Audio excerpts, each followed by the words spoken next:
There is a prince who is kind and generous, who's willing to help anyone in need. The prince wants to marry the beautiful princess for the first time he saw it. But the king says he can only marry the princess if he can complete those three tasks. And the first task for the prince is to crush out all the oil from the 8 pounds of the mustard seed.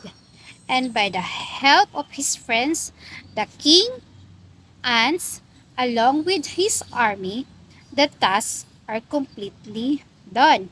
And the second task of the friends is to kill the two demons.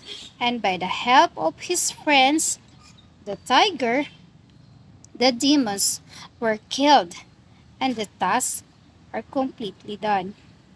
And the third task of the prince is to beat the kettle drum from the top of the highest mountain.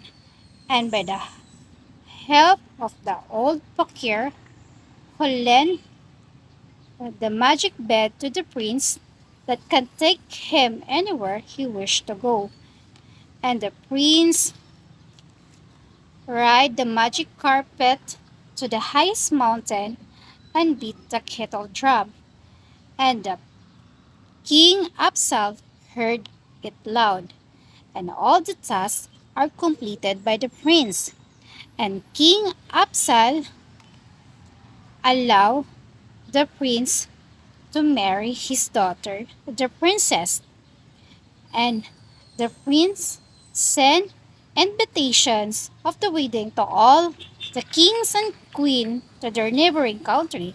And after that, the prince bring the princess to her own country and live ever after.